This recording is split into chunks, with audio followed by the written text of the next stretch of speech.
It's your girl, Claudia Jordan. We're here to spill the tea and break down some of the biggest headlines in the news and on social media. And coming up later in the show, so much you do not want to miss this. We are catching up with award-winning actor, politician, and best-selling author, Hill Harper. All right, now sit back, relax, yes, and get ready to sip on this hot tea. We're going to try to behave ourselves tonight because we got political, we have Hollywood royalty and future political royalty. So we're going to behave a little bit, right? Please welcome Al Reynolds. What's up, Al? Hey, what's going on, Claudia? We're going to try our best, right?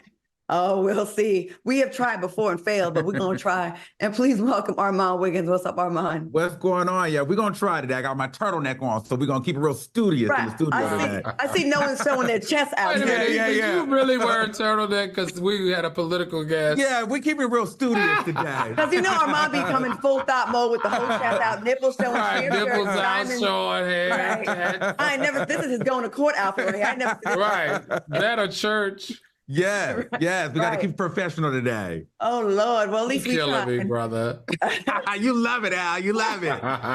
So, are we drinking tonight or are we going to behave? Because what do y'all think? I'm sipping tonight. Oh, God. I got to sip. Really? I'm on some water. I'm on water today. Let me apologize to Hill Harper in advance. Oh, we don't take away any votes from you. All right. Now, before we start the show, we have breaking news. Kate Middleton released a video earlier today and revealed that she'd been diagnosed with cancer. Now, Kate disclosed that the cancer was diagnosed while she underwent major abdominal surgery. So now we can finally lay those conspiracy theories to rest. People were talking about the Photoshop hands and all kind of things. Were you guys shocked? And when you heard this news, Armand, I'm going to go to you first on this. What do you think? Absolutely. But, when the conspiracy theories were going out, I was looking at it, I'm like, that's clearly not her. That looked like a doppelganger, So I'm glad that she kind of finally came out and spoke about it. It's really unfortunate that, she's been diagnosed with cancer. I don't wish that on anyone. I'm hoping for a speedy recovery. She says she's doing well. But it's just interesting how they would try to put another person, into place. So that was interesting. Yeah, that's right. Al, what do you think? Yeah, cancer is one of those things that is sensitive, right? I just, my prayer and thoughts go out to Kate Middleton, and it goes out to her husband as well, who's also dealing with this. And I wish her the best because, everybody's journey with cancer is different. And to me, cancer is bad, and I wish her the best. Yeah, it's sad that you can have everything, but if you don't have your health, prayers for her and I hope for a speedy recovery. All right, let's get to the show. Now, during a recent appearance on The Breakfast Club, Candace Owens explained why she married a white man. Candace said, "I never thought of my husband as a race." She added, "You think like if you see two people together, oh, it's because they are two Black people, but actually they are a better match based on their IQ." She also added, "I fell in love with my husband just because I think he's one of the most brilliant people ever." What are your thoughts on this, Al Reynolds? I think she's full of crap. And see, this reminds me why we can't let her new marketing and branding campaign infiltrate our community. I'm actually very shocked that she was on The Breakfast Club, and I'm somewhat disappointed. We really need to examine why we are allowing this woman a larger voice in our culture when she's been so dangerous in previous years. Remember, she said Ahmaud Arbery was a hoax. You remember she said George Floyd was not killed. Did we forget that she also said that she doesn't want to be a part of the Black community? I feel like that although a lot of the things that she is saying is making sense, like I said before, it's all a ploy, everybody. She has softened her blow to have us think she's making sense so that she can then change our minds on what political group to align with. I don't like this. I don't like the fact that she got that space on Breakfast Club to kind of straighten stuff out. But to me, she made it worse. And I don't think she should be given any other platforms to discuss why she doesn't value us as Black Americans. All right, Armand, what do you think about this? I'm not upset with her having a white husband. I mean, if she resonated with him, then that's who she resonates with. I have plenty of friends and family members that date outside of their race. And honestly, they find it that they have a better, life with people outside of their race. I have my sisters. They don't date Black men, they date outside of their race, and they've tried to date Black men, but it just doesn't work. So you got to find out what works for you. I'm not going to bash her for dating a white man. If that's what she likes, and they match, then I'm here for it.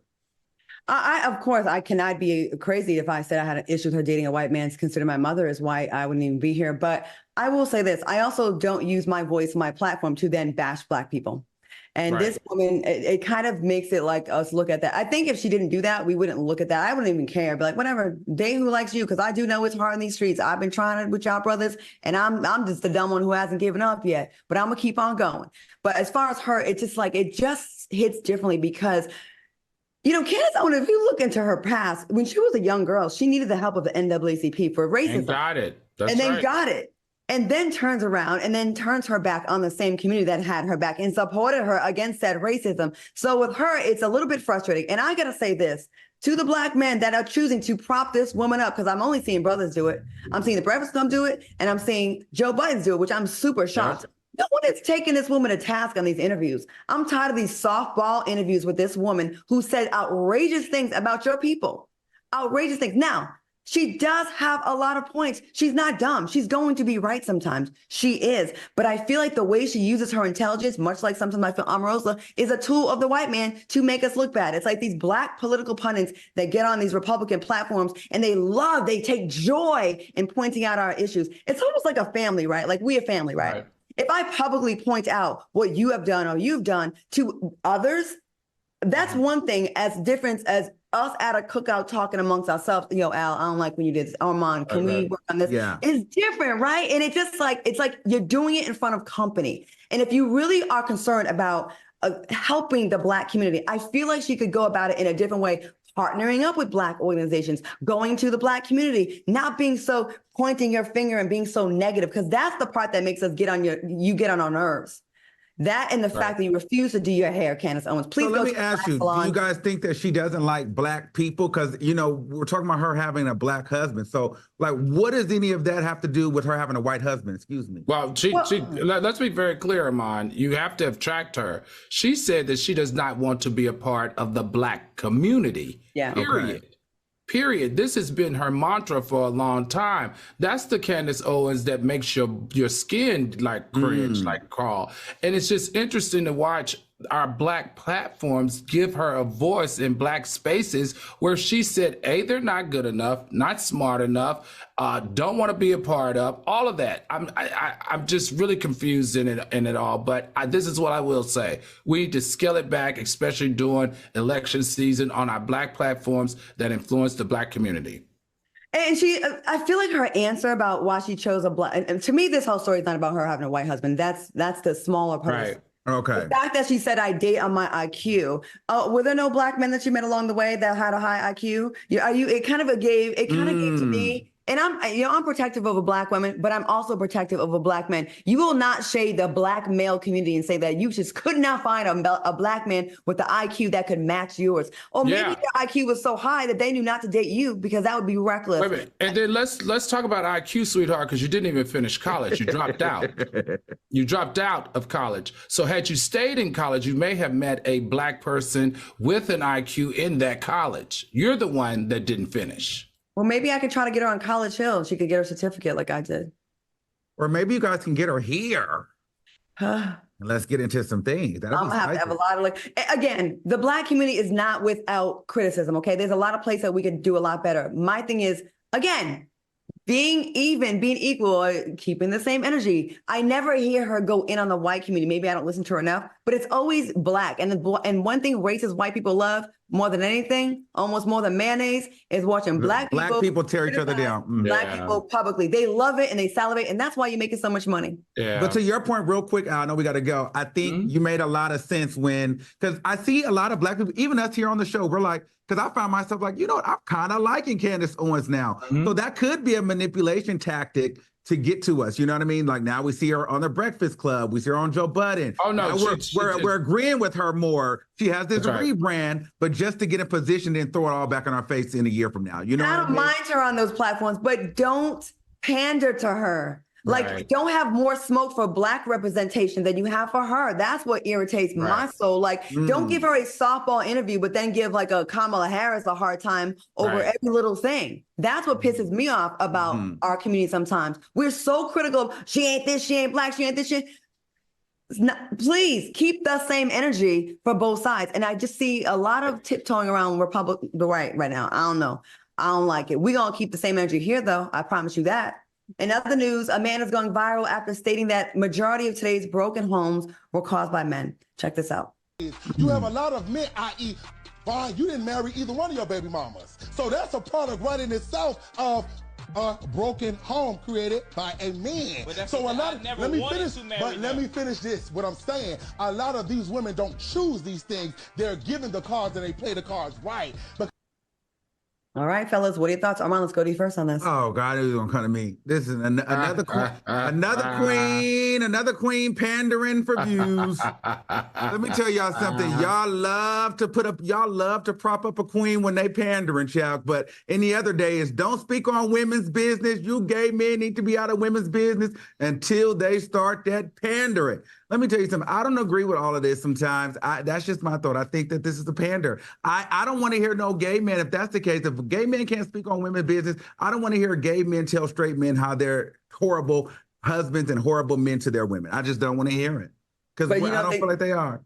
What do you think about his message? What he's saying, though? Do you strongly disagree, agree? Do you think there's some truth? What do you think about what he's saying about it's the man that caused the broken home because he leaves? I just feel like it's a two-way street. Do you think a lot of women are leaving men when they get pregnant by them, or do you think men are leaving women? I think it's a two-way street. I'll jump in there and help you a little bit on mine. Like Big Sexy is his name, and I will agree with you, Armand. It's very hard. It's very hard to listen when he is pandering, right? Yeah. Yeah, I'm gonna go to Claudia, and Claudia, this is the deal. You can say that a lot of black men are being irresponsible, sleeping with multiple women and having kids out of wedlock. But we also, and you say this all the time, everybody that participates in a sexual act that does it raw dog has the exact same responsibilities,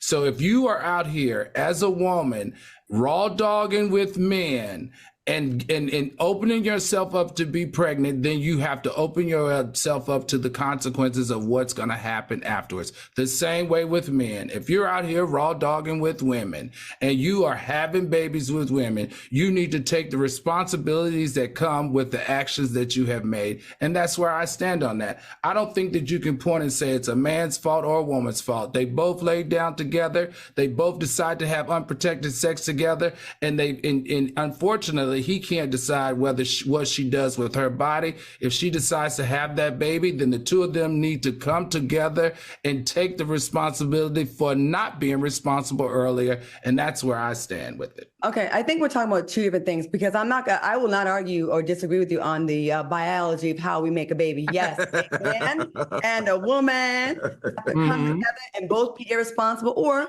maybe they want it and have unprotected sex. You are 1000% right. They are both exactly the same as far as involved. We're talking about the broken home aspect. A sex act is one thing, but when it comes to leaving the home, a broken home, that is usually the choice of the male. I don't think any woman that gets pregnant by a man wants to leave him after that, for the majority. Right. Of course, we can all say, no, my cousin, my aunt, my sister. I understand that. Let's take that. The majority of people that get pregnant by someone, what I would say, I feel comfortable saying this and being general on this. I think they would like to stay with said mate. Now, do they get in too fast? Hell yeah. Are people getting pregnant on one-night stands? Absolutely. But I do feel like there are more men walking away from their families than women, because women, by biology, we just kind of can't, You're the one that's breastfeeding the child. You're the one that's going to be stuck with that situation. That wasn't my experience. I'm telling you. My mom left. My dad took me. My mom was like, I'm out. My dad took me. So but that's pretty rare, though, Armand. But when we get into these spaces, that's why I'm like, my dad took me. He took me. I think what I was trying to say is that if we want to stop this broken home phenomena, right, then we need to stop having unprotected sex. Women need to stop having unprotected sex, and men need to stop having unprotected sex, because look at where it's leading us. That's all I'm saying. And I think when it comes to the unprotected sex part, which is the egg before the chicken, I think that if we stop having unprotected sex with these guys, because we're not telling you to stop having sex because we're sexual. Stop having unprotected sex with these guys to open up the possibility of being broken home victims. That's all I'm saying. That's all I'm saying in the biology explanation. Right. Well, we know it's a lot more complicated than that, because there's someone that will lay down with you and tell you how you are their everything, and baby, I'm going to marry you, and we're going to blah, blah, blah, blah, blah. I would like to, I think you're right, so unprotected sex. But ladies that are watching this, you can hear the sound of my voice. I would like to go a step further. I propose, I'm on my political kick tonight. I propose an international coochie strike until you get the commitment from the man in the ring. Coochie strike? Yep, but we gotta be honest. I don't like that now. Well, here's the thing though, but a lot of these with songs that like sexy, they just want the baby. Get it over. But we're now in the day where the women don't even want to be in a relationship anymore. They just want to make sure they can have a baby.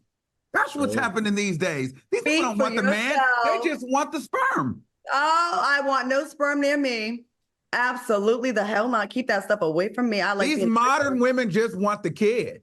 Because they gave up hope. They are brokenhearted from years of rejection and years of disappointment, starting with our daddies to our high school boyfriends, to our college boyfriends, to our 20-year-old boyfriends. We are tired of keeping the faith.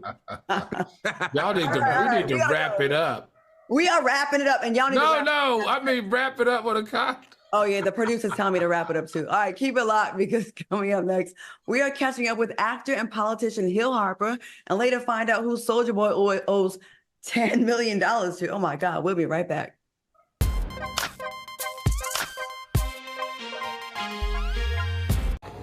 Scene 103, take one. I thought we'd be on the same page about this, and we're not. How do I know the way I'm going to respond to it? I want you to get the vaccine because I want you to be safe. What if you end up in the hospital? That's what I'm scared of. If you was to die, man, that would literally kill me, man. Can I hug you? Yeah. If it made you feel that way, bro, I would probably do. I love you. I love you too.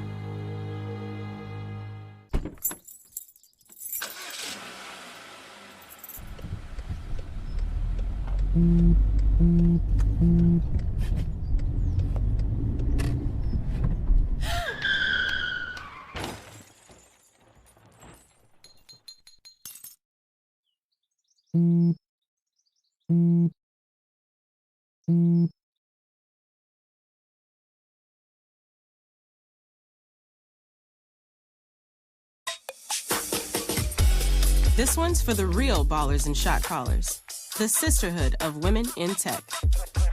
They're discovering cures, building apps, and programming the blockchain. They're CEOs, worldwide hustlers who can make it rain. They're tearing down the old boys club and seeing big gains. Because when women in tech come together, you know they make that change. Freedom. It's at the core of who we are. The freedom to live without fear, to jog where we please, to wear a hoodie. The freedom to breathe. Before we celebrate the freedom most Americans have, we must fight for the freedom all Americans deserve. Because all lives can't matter until Black lives matter.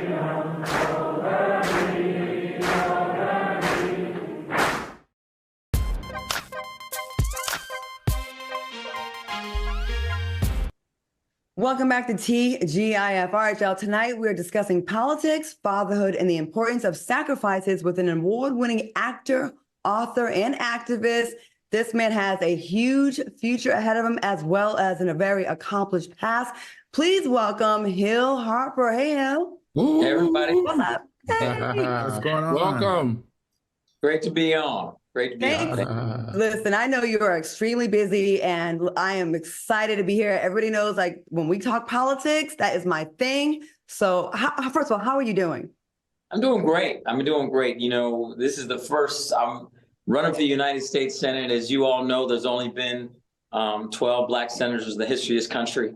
There's actually been a higher percentage of Black U.S. presidents than Black U.S. senators. And so what we're trying to do is historic, but also simultaneously extremely difficult. But the beautiful thing about it is we have a great deal of momentum. Folks are joining the campaign left and right. Folks are giving to the campaign, which is a huge piece. And we're going to make history here, become the first Black senator in history from the state of Michigan.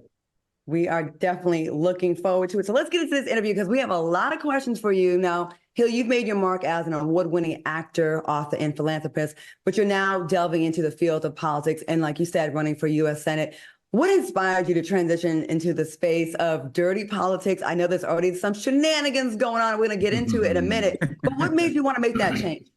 You know, it is, to be honest, what it says on my shirt, help people. You know, we're at a point now where we look at our government and we look particularly federally and we look at Congress, the level of corruption, collusion, and lack of representation of people and actual representation of special interest, money interest, corporate interest, and folks have been left out. And this is a campaign that's powered by the people. We're about representing people. We're about bringing people who don't have agency or voice into the political process, because right now they're being completely left out. And our candidacy is about bringing them in. In other words, we got to take senators off a pedestal and actually create a platform or a microphone for the people. And that's why our candidacy is gaining so much momentum, because it's about collective action. I don't see people sending me to the U.S. Senate. I see people walking into the Senate with me and sitting at the table with me. Hill, you know, we're speaking of dirty politics and corruption. You were offered $20 million to drop out of this U.S. Senate race. Now, that's right.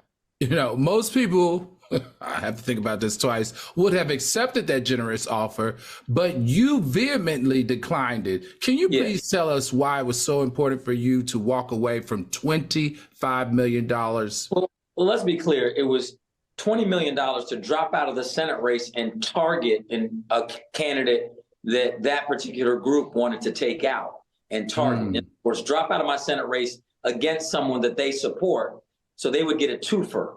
They'd have me not running against the candidate they support, and then they'd have me going after the only Palestinian member of Congress and someone that they want to take out. And I refuse to do that. I won't be bought. I won't be bossed. I won't be bullied.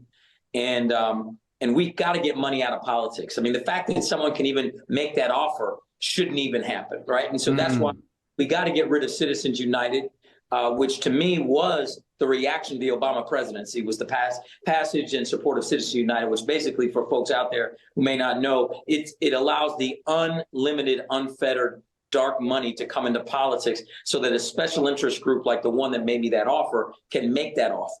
And folks out there take that offer and you never hear about it. That's why most of your federal representatives, I'm going to say it right here, have been bought, unfortunately, because they're allowed to be bought. And that's why we have to disallow that. That's why I need to get into the Senate and push for full campaign finance reform.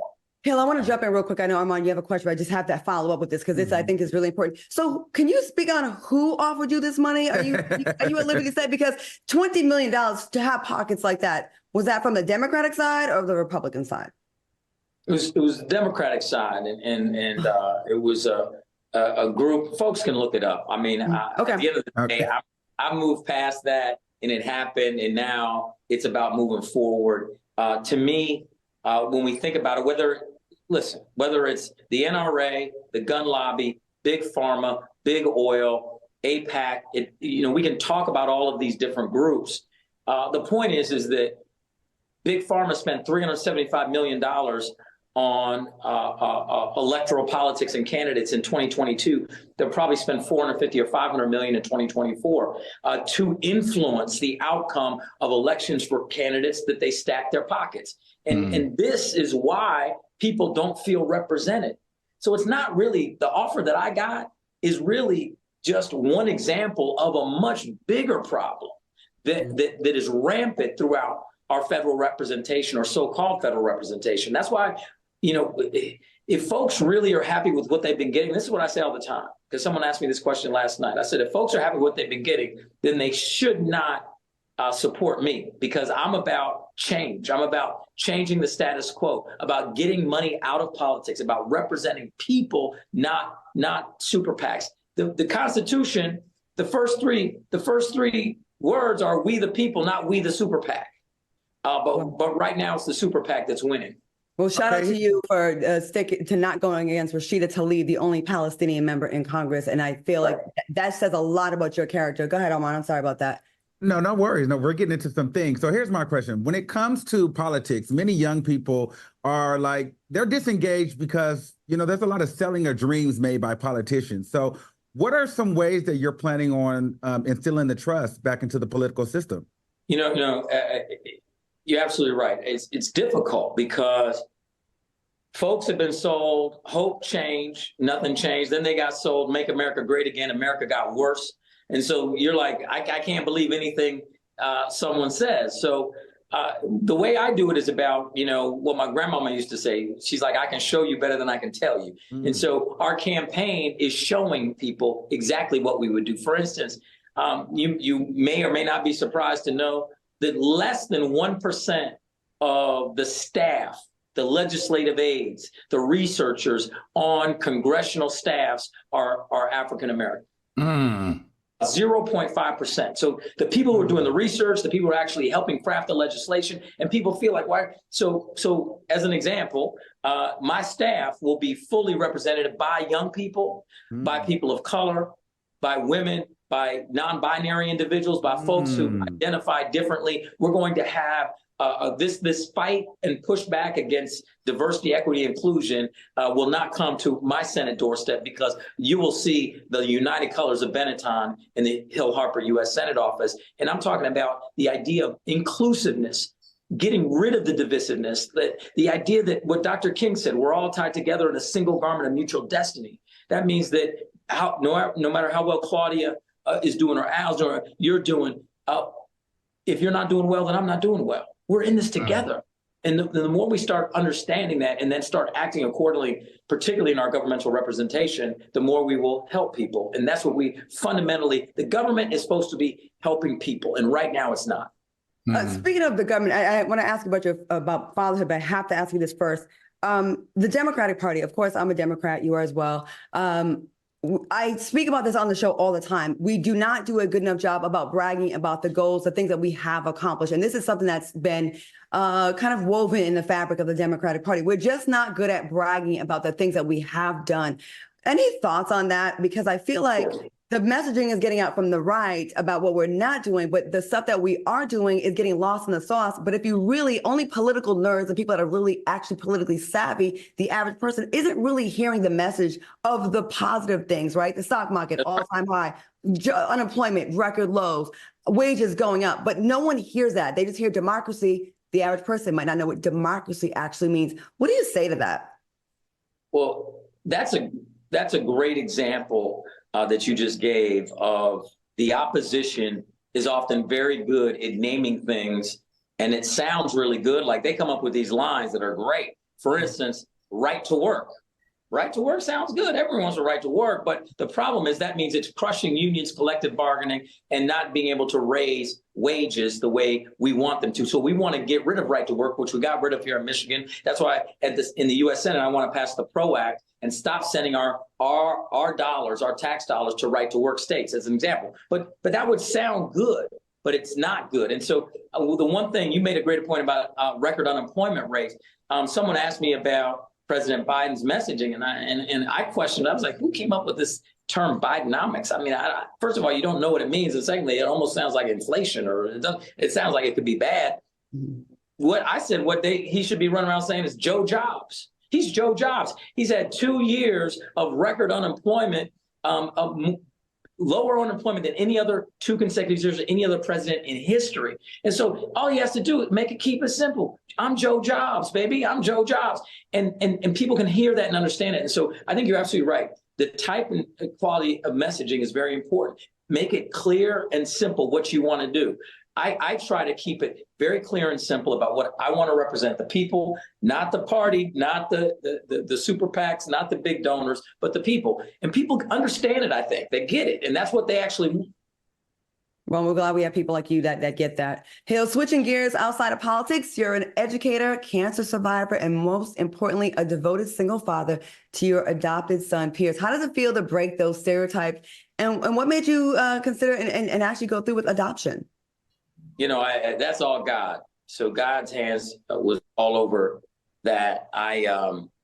For me, I wasn't planning on adopting. I knew that I wanted to adopt at some point, but the way Pierce came into my life, I just like God, and Pierce chose me to be his dad. Now he's been acting up recently, so that hasn't been good.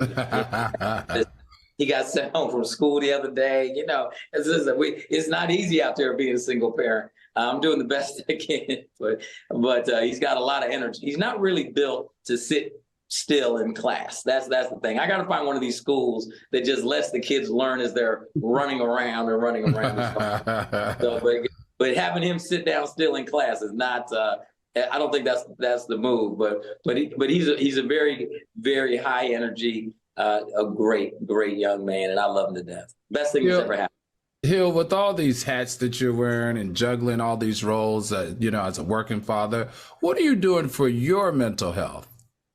Well, you know, that's a great question. My father was a psychiatrist who emphasized mental health and the importance of it. And you're absolutely right, Al. We're in a time of a mental health crisis in our country, particularly young people. I just wrote an op-ed I haven't actually published yet about young men and the mental health crisis that they're facing. And so for me, I try to go back to the things I've always used, which is exercise and music.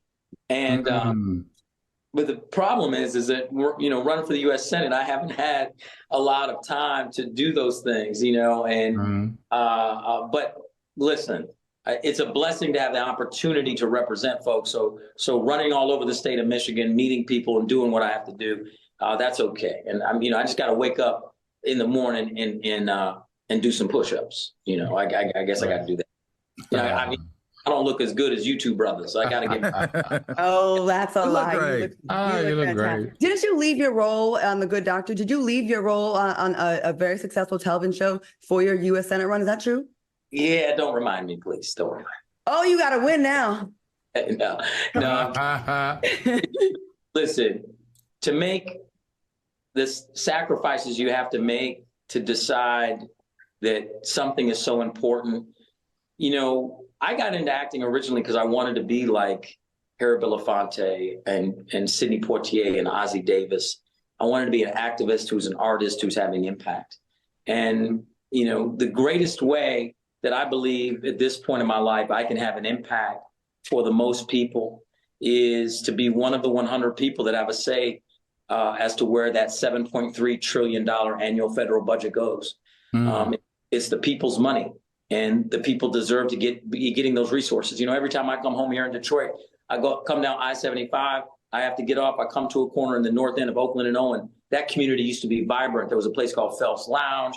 There was a chicken store. There's a record store in the corner. And now it's a bombed out vacant building, a vacant lot, a tree growing up through a building that says Eli's Produce on the side, and then a liquor store with the only thing you buy are Funyuns, Faygo, Vernors, or Hennessy through 3 inches of plexiglass. And somehow we're acting like that's okay.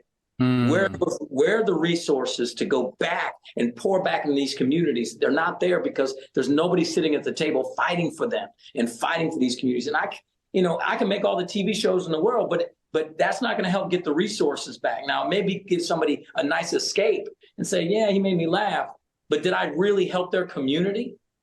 No, but in this role, I could do that. And that's what I'm trying to do.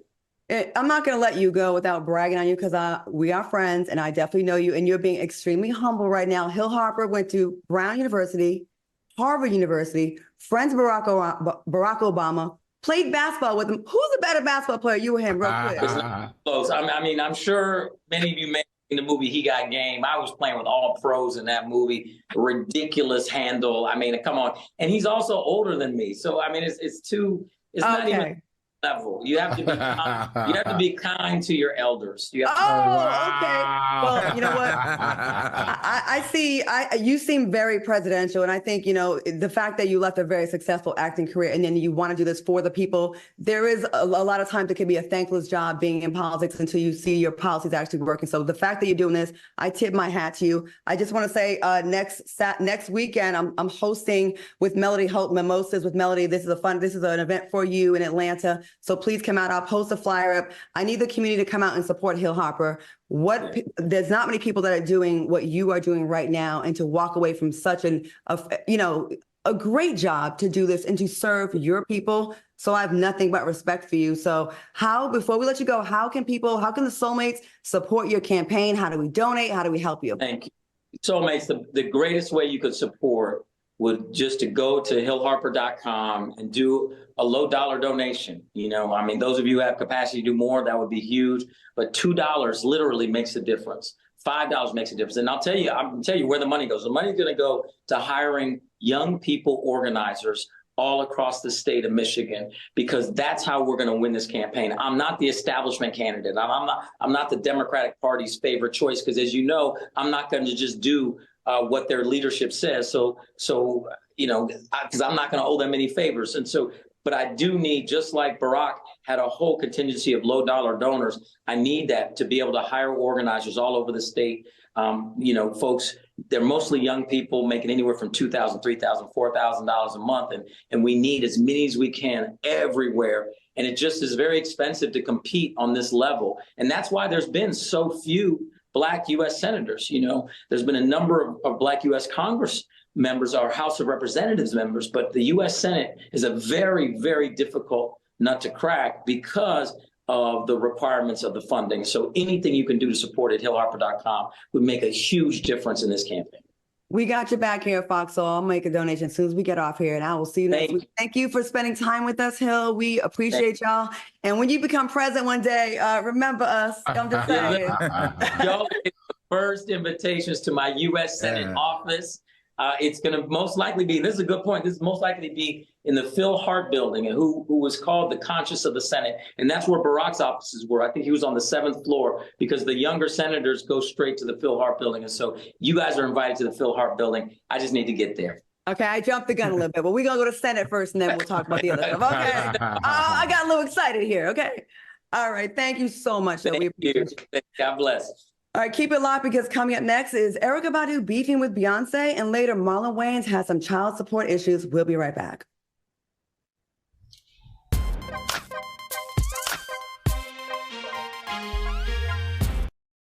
Freedom.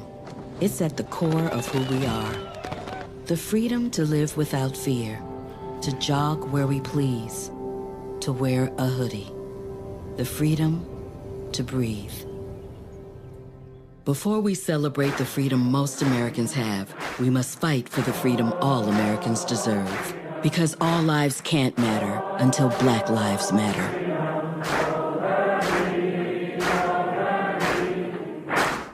Please welcome our special guest co-host, T.S. Madison. Hey, y'all. Hey, soulmates. Y'all still my friend? TGIF. You make me giggle like a schoolgirl. Live and interactive. Y'all been flirting all week, and that has not gone unnoticed by the soulmates. So might there be a little carryover after this, a little situation? On Fox Soul. I will go visit Al wherever he is. He can take me out to dinner, and he can pay for my babysitter. This one's for the real ballers and shot callers, the sisterhood of women in tech. They're discovering cures, building apps, and programming the blockchain. They're CEOs, worldwide hustlers who can make it rain. They're tearing down the old boys club and seeing big gains. Because when women in tech come together, you know they make that change. My mom wanted my life to be better than what she had as a kid. When I became a mom myself, I feel like my whole world changed. You don't have to be a climate scientist to want to protect the earth. You always want the next generation to have something better than what you had.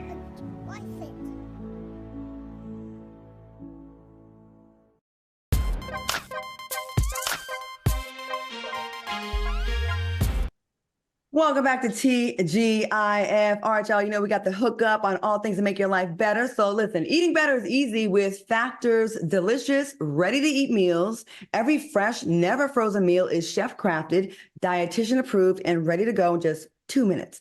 Then you'll have over 35 different options to choose from every week, including Calorie Smart, Protein Plus, and Keto.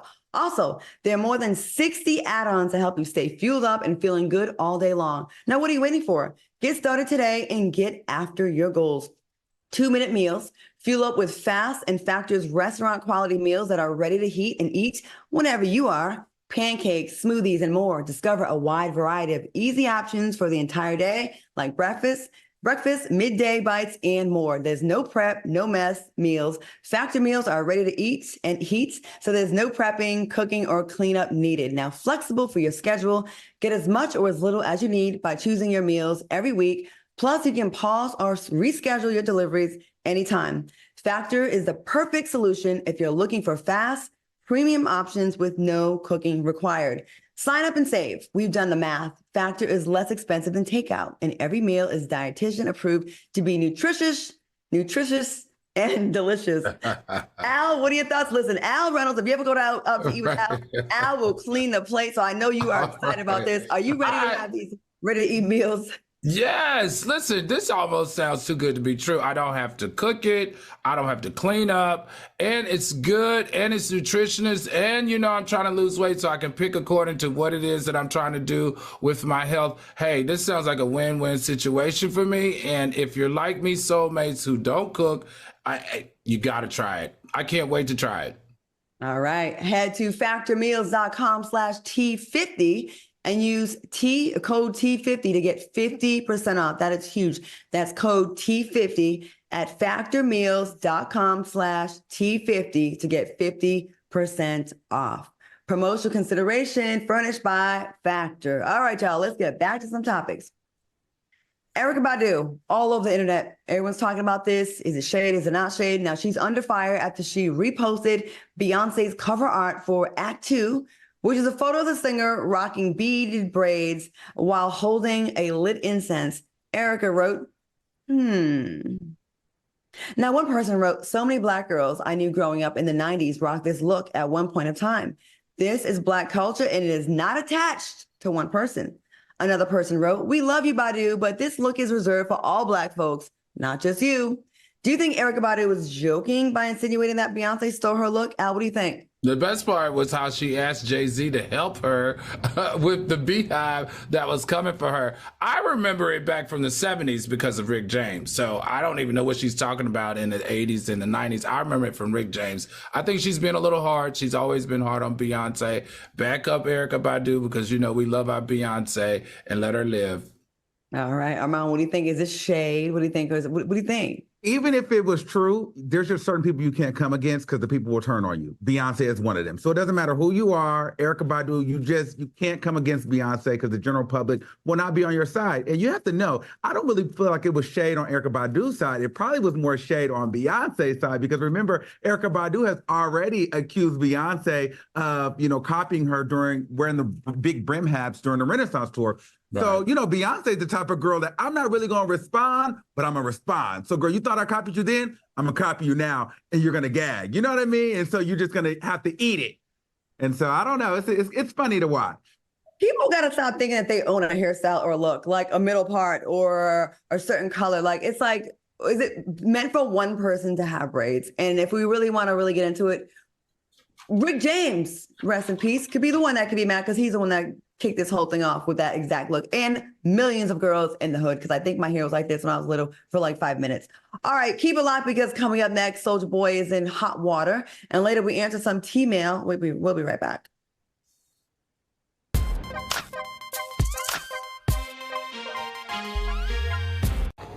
Scene 103, take 1. I thought we'd be on the same page about this, and we're not. How do I know the way I'm going to respond to it? I want you to get the vaccine because I want you to be safe. What if you end up in the hospital? That's what I'm scared of. If you was to die, man, that would literally kill me, man. Can I hug you? Yeah. If it made you feel that way, bro, I would probably do. I love you, man. I love you too.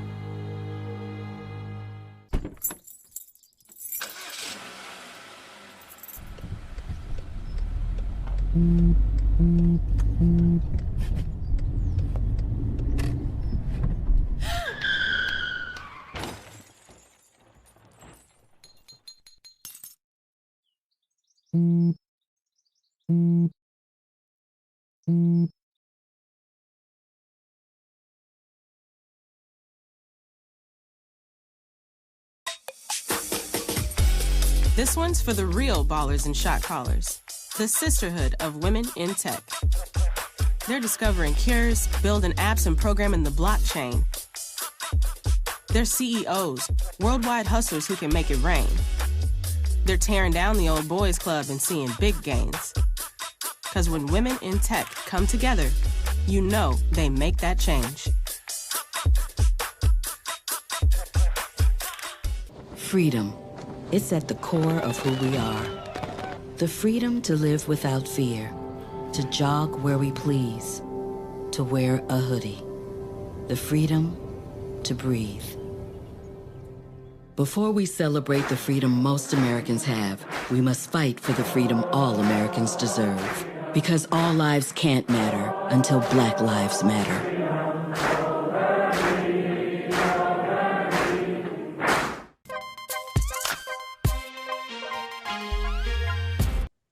Welcome back to the show. All right, let's get into this story. Marlon Wayans recently had a baby with Brittany Moreland, and she's reportedly suing him and asking for more in child support. Marlon spoke out and said, it's the classic case of a good, loving, responsible father shelling out over $18,000 per month for a 1-year-old, and an entitled woman decides that she wants more. My mama and them would have lost their minds for $2,000. All right, half of the people on social media are saying that the baby doesn't need that much money, and the other half are saying she's entitled to it based on his salary. Which side do you agree with? Al, let's go to you first. Oh, Marlon, I'm so mad at you. Oh, come on, Marlon. You know it's based on the salary and the quality of life, and it's based on your degree. I'm just upset because, you know, I always look to this family. This family is never in no mess. They never get dragged in the media. They were, to me, were the ultimate example of how Black men handle themselves in entertainment. I hate that this story came through. Marlon, do the right thing. Give that woman what, based on your salary, like it's supposed to be, like every other man that makes a lot of money do for their baby child. And think about it. It's your child. It's going to your child, for your child. Everything's going to be okay. Don't think about it. Okay. Armand, what are your thoughts? I mean, I agree with that. I agree with that 100%. But then on the flip side, though, these women, all that money is not going to that kid. You know, a lot of that money is going to her hair, her nails, her flex. You know, the fact that she can be, you know, I'm Marlon Wayans' baby mama, you know, her assistant, her makeup artist, her publicist, you know. Soon as they have a baby by a man, all of a sudden they're a celebrity, have a publicist, a makeup artist, glam team. None of that goes to the baby. Then I think the $2,000, you know, usually goes to the baby. All that goes to their lifestyle. You know that's how they do. Let's be real. Claudia? When was your last baby by a celebrity? That's what I like to know. We see it all the time. You're a gay man. All these times. These girls get these Bentleys. He's got 2 dogs. He's got 2 dogs, and he knows much how those 2 dogs. These girls get these Rolls Royce, hair to the ground, Bentleys, talking about it's for the baby. Nah, girl, that's for your lifestyle. You want to flex on the ground because you're a baby mama to a celebrity, and now you want to keep up with the Kardashians and be outside and hopes to get on, you know, the Housewives of Atlanta or Basketball Wives somewhere. That's what the goal is. Let's just be real. Armand. Well, listen, we can make an argument about how much it costs to raise a child and whether it's a different amount of money when it's a celebrity child versus a non-celebrity child. There's a lot of stuff that comes with it. Is it okay if she gets her hair done with the money she has gotten from her ex-boyfriend? Get a job. I don't think someone should be sitting there like, you can't do that. Because I'm sure there's a lot of extra things that she does a lot of her time. Now, yeah, it is a percentage. We don't make the system. Men have made the system. But okay? she's getting $18,000 a month. She wants. Now remember, Armand. That child has to live the same quality of life off-site of the husband as on-site of the husband. So that child can't walk into a $3 million home and have fun and have everything made and everything and car services and everything to their liking, and then have to go back to a $2,000 apartment. These are the court systems. Claudia said it best. Men decided what it should be, so we can't change it just because he don't want to pay it. That's true. And if you don't, like to Al's point and your point, if you don't want to pay these absorbent amounts of money, do not bust unprotected. Be gay. Or get a man. that. Or Wrap it up. or you can get a trans woman. We've solved the problem. Best of both worlds.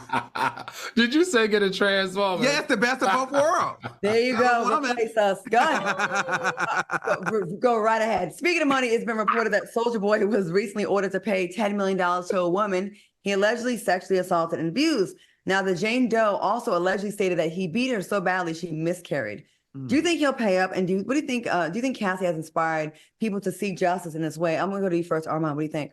Yeah, this is really sad, and I think there was also a story where one girl said that he like tied her up and made him give him head. It was crazy, and then threatened like he would like shoot her and stuff. I don't know. I feel like I could see that being something that Soulja Boy would do. So I'm glad that these people are starting to speak out and come against it. And I don't know if he'll pay though. That's to be honest. People don't usually pay in lawsuits anymore.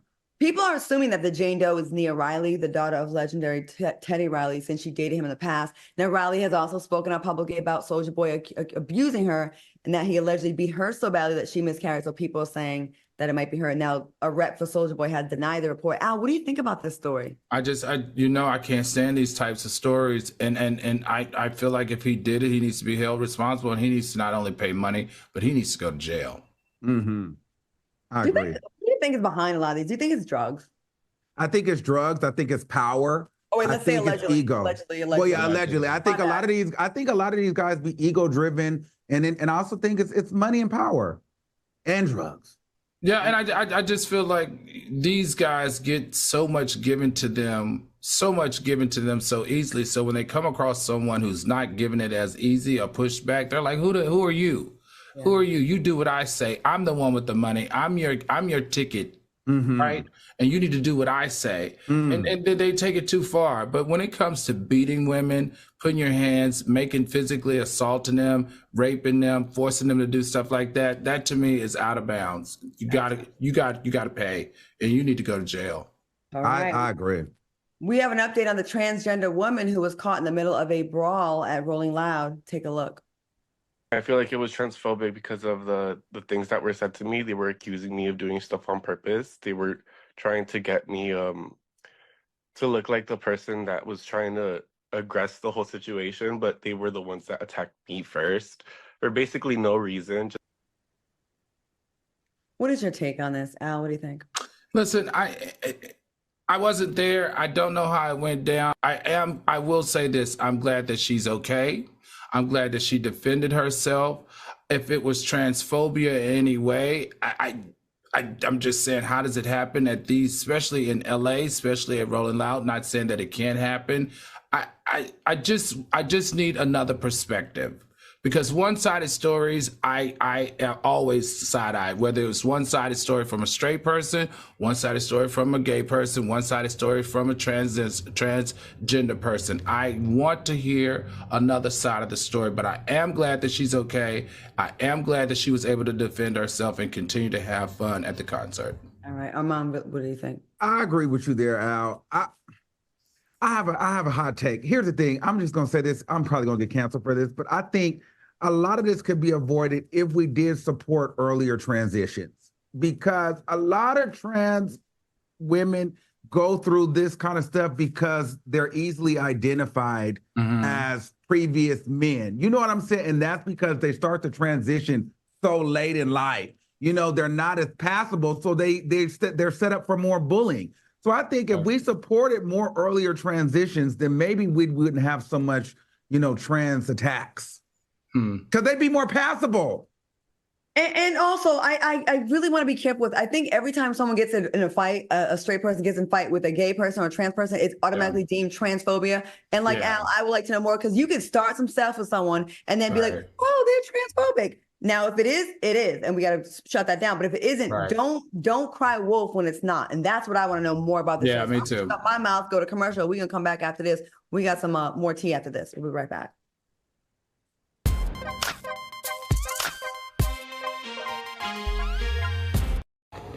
Scene 103, take one. I thought we'd be on the same page about this, and we're not.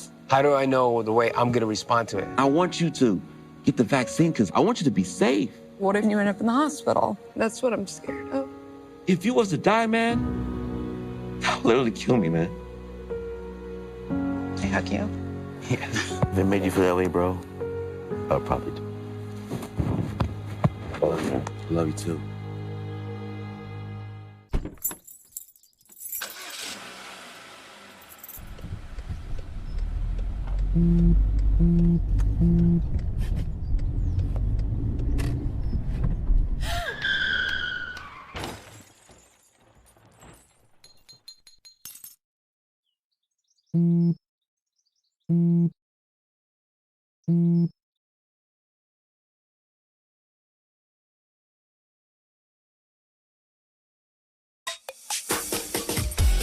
This one's for the real ballers and shot callers, the sisterhood of women in tech. They're discovering cures, building apps, and programming the blockchain. They're CEOs, worldwide hustlers who can make it rain. They're tearing down the old boys club and seeing big gains. Because when women in tech come together, you know they make that change. Freedom. It's at the core of who we are. The freedom to live without fear, to jog where we please, to wear a hoodie. The freedom to breathe. Before we celebrate the freedom most Americans have, we must fight for the freedom all Americans deserve. Because all lives can't matter until Black lives matter.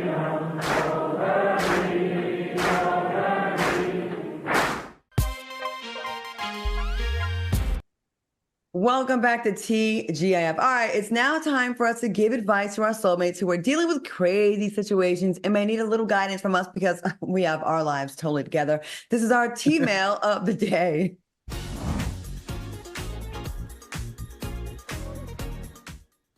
Are y'all sure you want our advice? Have you? Memphis. I feel bad. Okay. One of our producers is from Memphis. Maybe it's a sneak. Okay.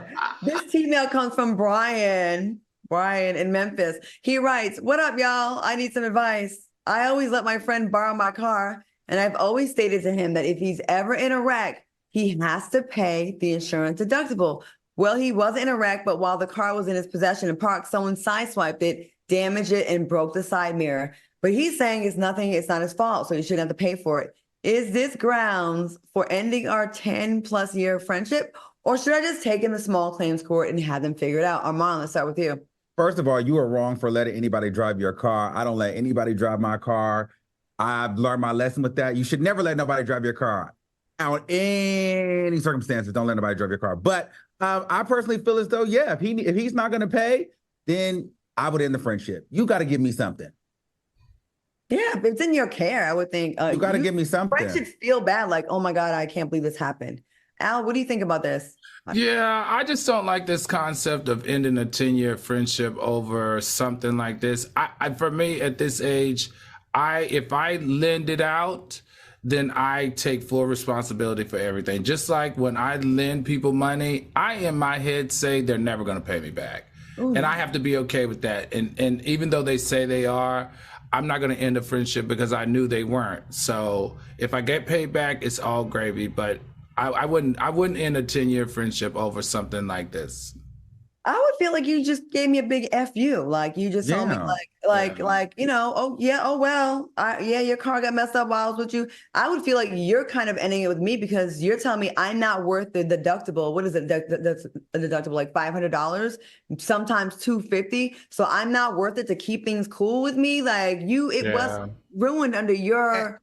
And that creates a stain anyway. So you're always going to be thinking about the fact that my car got sideswiped by you and you didn't do anything to change it. So we can't even go have drinks the same anymore. I think someone asked a question, would we allow them to drive again? I definitely wouldn't allow them to drive again. But I like I said, I already in my head factor in stuff like this. So here's the thing. If you weren't financially able to pay and I knew that, then I probably would be okay. But if you they borrowed a car, they ain't got no car. Well, I wouldn't even let you drive my car in the first place. They ain't got no car. Listen, my car, ain't nobody borrowing my car. I don't let nobody drive my car. They can't take Uber because they can't afford it. So you already know what it is. My car's too nice. You ain't riding these. You better go to Renaissance. You better go to Avis. Hey, listen, the Freaknik documentary, I'm in it in the balcony, but I'm behaving. It's on my page. I know it's on Hulu. Please check it out. Also, thank you so much to Hill Harper for giving us a fantastic. Oh, for sure. Please tell me, support this Black man running for Senate. I want to thank my co-host Al Reynolds and Marlon Wayans and our special guest, of course, Hill Harper. Thanks for watching us on YouTube and watch it again tomorrow. Stay tuned for Street Flavor. Have a great weekend. Bye, y'all. Bye.